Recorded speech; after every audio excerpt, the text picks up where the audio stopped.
అపోస్తలుడైన పౌలు హెబ్రీలకు రాసిన పత్రిక 5వ అధ్యాయము.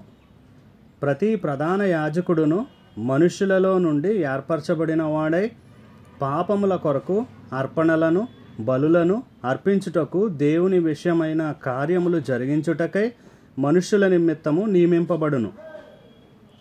తాను కూడా బలహీనత చేత ఆవరింపబడి ఉన్నందున అతడు ఏమీయూ తెలియని వారి ఎడలను త్రోవ తప్పిన వారి ఎడలను తాలిమి చూపగలవాడై ఉన్నాడు.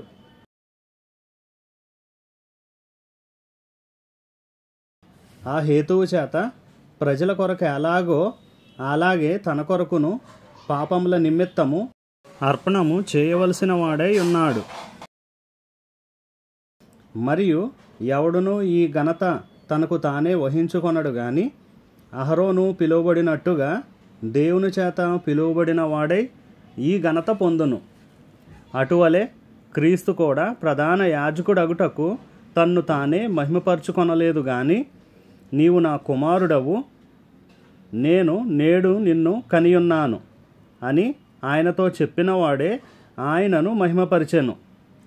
ఆ ప్రకారమే నీవు మెల్కీసెదెకు యొక్క క్రమము చొప్పున నిరంతరము యాజకుడవై ఉన్నావు అని మరి ఒక చోట చెప్పుచున్నాడు. శరీరధారి అయి ఉన్న దినములలో మహారోదనముతోనూ కన్నీళ్లతోనూ తన్ను మరణము నుండి రక్షింపగలవానికి ప్రార్థనలను యాచనలను సమర్పించి భయభక్తులు కలిగి ఉన్నందున ఆయన అంగీకరింపబడెను.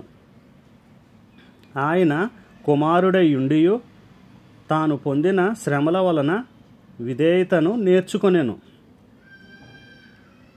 మరియు ఆయన సంపూర్ణ సిద్ధి పొందినవాడై మెల్కీసెదెకు యొక్క క్రమములో చేరిన ప్రధాన యాజకుడని దేవుని చేత పిలువబడి తనకు విధేయులైన వారికి అందరికీ నిత్య రక్షణకు కారకుడాయెను. ఇందును గూర్చి మేము చెప్పవలసినవి అనేక సంగతులున్నవి గాని మీరు వినుటకు మందులైనందున వాటిని విశదపరచుట కష్టము. కాలమును బట్టి చూచితే మీరు బోధకులుగా ఉండవలసిన వారై ఉండగా దేవోక్తులలో మొదటి మూల పాఠములను ఒకడు మీకు మరలా బోధింపవలసి వచ్చెను. మీరు పాలు త్రాగవలసిన వారే గాని బలమైన ఆహారము తినగలవారు కారు. మరియు పాలు త్రాగు ప్రతి వాడును శిశువే గనుక నీతి వాక్య విషయంలో అనుభవం లేనివాడై ఉన్నాడు. వయసు వచ్చిన వారు అభ్యాసము చేత మేలు కీడులను వివేచించుటకు సాధకము చేయబడిన జ్ఞానేంద్రియములు కలిగి ఉన్నారు గనుక బలమైన ఆహారము వారికే తగును.